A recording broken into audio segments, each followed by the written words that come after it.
altcoin seasons directly followed Bitcoin decreasing in price. So there's a rotation, as they say, of liquidity from Bitcoin into the altcoin sector. You can see that altcoin season occurs when Bitcoin dominance falls, as Ben Cohen says, but it also plays out in the charts. You'll see that here, Bitcoin had a local peak in April, and you'll see the beginning of the altcoin season happened in May, which means that the altcoin season happens at Bitcoin's decline, typically. Now, the reason why people are pretty upset about this cycle is because this hasn't necessarily happened this cycle, right? These two alt seasons here did happen this cycle, but this one did not. This cycle did not really have an alt season like these two, but you can see that the altcoin market is actually way less volatile. It's still very volatile, but look at these giant swings up and these giant swings down. This giant swing up and these giant swings down.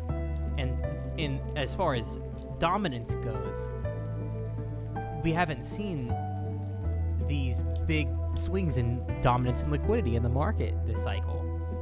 And so that's where this cycle is different. However, regardless of that, I still think Cardano is positioned to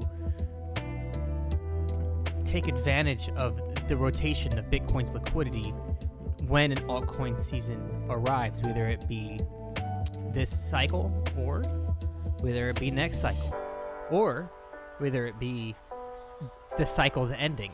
Either way, no matter what the scenario is, Cardano is positioned to capitalize on that liquidity. And that is because of the UTXO extended model.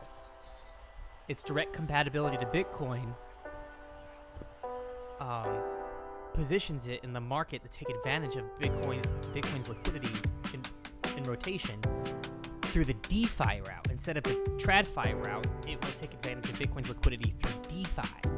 And that evidence is pointed towards Bitcoin OS, where Bitcoin OS is actually using Litecoin and Cardano as their layer 1 to bridge to Bitcoin.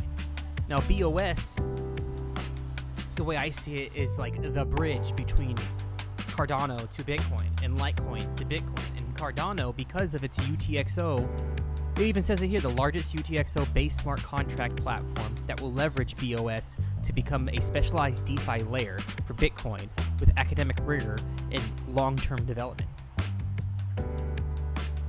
So, as far as I'm concerned, whether or not the liquidity that's going to be injected into the system from the M2 money supply, or that's in the M2 money supply that's going to be injected into all sorts of different assets, or the money that's going to be injected from the Federal Reserve, whether or not it goes into the stock market, or it goes into Bitcoin, or it goes into the housing market, wherever it goes, with Cardano, in the long run, it doesn't matter, because Cardano's UTXO layer is directly compatible to Bitcoin's liquidity.